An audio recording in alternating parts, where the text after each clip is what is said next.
Hey, everybody loves Palantir, right? Palantir is the greatest company, but not a lot of people can explain exactly what they do. I'm looking at Palantir as a short. Now, I just put out a book called The Short Seller's Edge, and so I'm kind of keyed into things that are short, but this is a red market, and so things kind of want to move down, even though we're getting days where things are bouncing. So hang with me. I got kind of a contrarian take on Palantir and why I think it's a short. And I think it might be in a little bit of trouble, but I'm going to give you both sides of the argument so that you can decide. Here we go.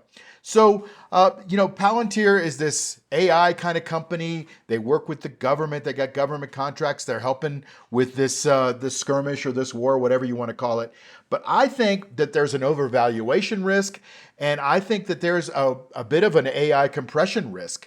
And I could tell you that story in a second.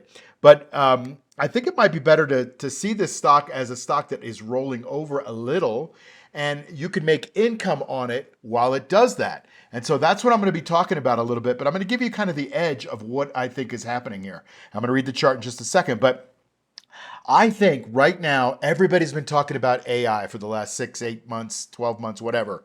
And I think there's a bit of a bubble that's happening in the AI world. Now, whether you agree or disagree with me or not is probably just a question of timing. But I think in the probably near to midterm, we're looking at a little bit of a bubble. Here's why I'm saying that. Because everybody is putting billions of dollars into AI data centers. So Amazon, Microsoft, NVIDIA even, and then you got OpenAI and Anthropic and all the AI companies. And when everybody knows this, that's driven the markets up. And I think that's all priced in now.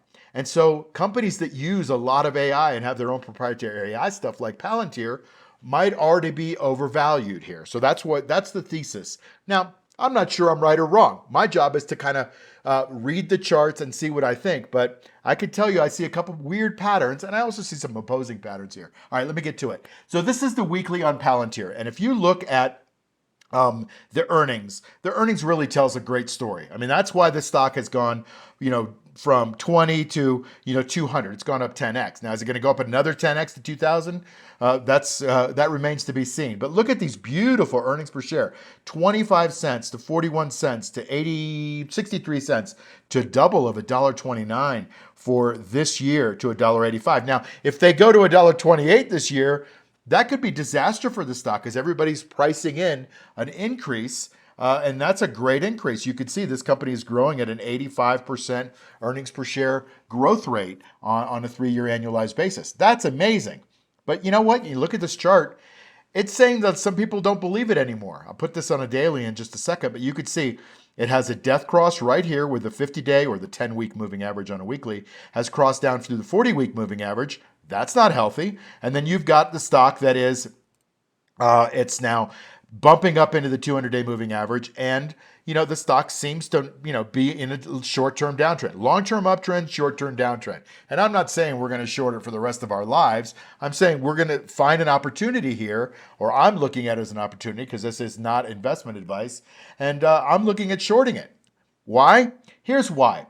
There is a pattern that has been identified, and it's in my book, and it is let's call it the banging up against the 50-day moving average pattern.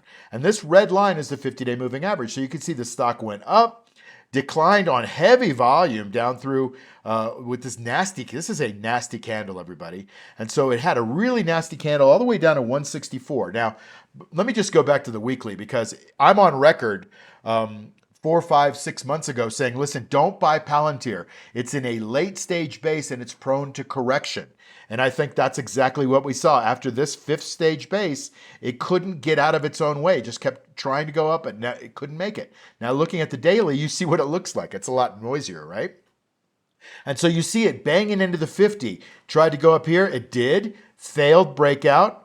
Broke down here, and then it started banging into the 50-day moving average. And they couldn't get above it and close above it, right? Look at that. Boom, boom, boom, boom, boom. Close below, and now the stock seems to want to go down and down and down. Okay. It got rid of a lot of sellers under the 50-day moving average, for sure. Now, are there still sellers up here that say, well, shoot, if that stock gets back to 190, I'm out? Yeah, that's called overhead supply. So that's number one, is I see overhead supply that this company is banging into. It is above today the 50-day moving average. It's got some good stuff going on. It's come down here. It's created a bottoming process. It's gapped up. It's come back, practically filled the gap. It's gapped up again. And now it's trying to make a little bit of a consolidation. Will these sellers overrun this? Well, the one thing I like if you're a bull is that it's going up in this red market when there's a lot of selling. And so that's healthy for it, all right? So I'm going to give you both sides of it. I don't just try to, create a whole thing about, what I believe, because I don't really know, okay? None of us really knows. We don't know. That's why I read charts, because charts give me an edge. I'm not saying it's 100%, but they give me an edge, right? If I had Tom Brady on my team throwing the ball, it would give me an edge. Don't you think I'd want to bet on that team? Anyway, all right, so this is the first time it banged into the 50. Here is the second time it banged into the 50. And yes, it's going up, but it's going up on pretty low volume. In fact, the volume is down 24% from normal average daily volume. Okay, and that's a factored weighted thing because we're, in the middle of the day. But that's not great, okay? The fact that it's over the 50 is great. All right, enough reading of the chart. I'm seeing the second or third bounce into the 50-day moving average is where you want to sell a stock. And so that's how I read the chart. Okay, now, I have three strategies that I teach in the cash flow machine. We teach a one called the fortress, another called the balance point, which are the two I'm going to be talking about today.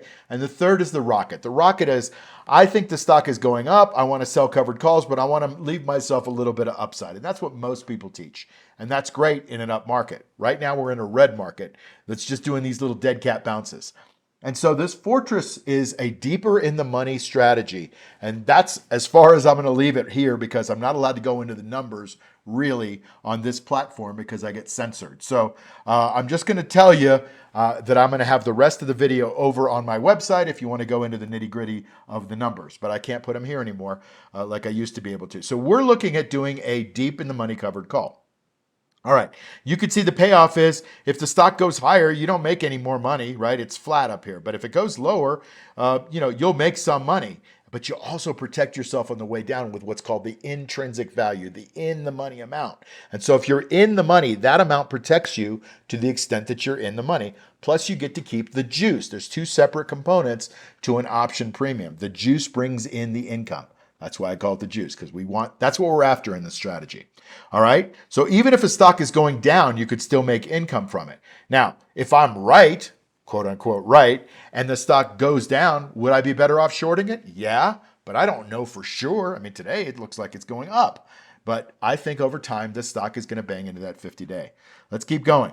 So the fortress strategy gives you maximum protection because it gives you in the money protection. It's best in a slow grind down, and it's got lower upside. Like you're not going to make any more money over the strike price. You'll make max profit, which is your income, or the juice if it stays over the strike price. If you want to know this income in the money strategy that I teach, I've got a big video on here, and you just got to search for in the money strategy and it'll come up. I can point to it, but there's not going to be anything here. Okay. So let's keep going. So the balance point is where you sell a little bit closer to the money. You'll make a little more juice, a little more income, but you won't have as much downside protection. Not a bad strategy in this market. Now, the balance point strategy is basically some income and a little bit of flexibility because it's closer to the money and you can do a lot more adjustments and things like that. It works in a chop or in a downtrend because you have the ability to move your rolls down a bit more and make a little bit more juice. But I'm looking at the fortress strategy because I'm kind of negative on this stock right now. So you can also do what's called a bear call spread. Now, I'm not going to be talking too much about the bear call spread because it really uses a lot of synthetics, and I think that's beyond the scope of what we're trying to teach here. But bottom line is if the stock goes down, that's where you make your maximum amount of profit. So it's not a bad strategy, it's just a little bit advanced for this video right here. All right, so the bear call spread basically says, look, we got a defined risk, we know how much we're going to invest, and if the thing moves down, we're going to make some money. So consider a bear call spread if you're an advanced option trader, but look at the fortress if you're not. Okay, the bottom line is this stock to me looks like it's a little bit rough. Now today it looks good. So if it's good and it stays sideways, that's fine for me. I'm going to make income.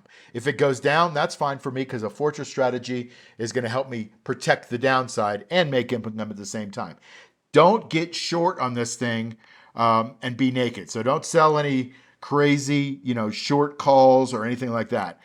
Be very careful with this in a raw short strategy, because it could go up, and if it goes up, that's what hurts people on the short side. So I don't want you to get hurt. That's why I do covered calls, right? Covered calls you're not going to make much money on the way up, for sure. If the stock goes up and I'm wrong, you're not going to make a lot of money. So anyway, that's my thesis on Palantir. We'll see if it works out over time. Bottom line is I'm going to put a little bit of my money behind this right after I get off this video. Oh, and while I'm thinking about it, I'm having an event. It's a small event. It's called the Wealth Accelerator Live Strategy Room, where we're going to go deep on your strategies about covered calls, specifically income strategies.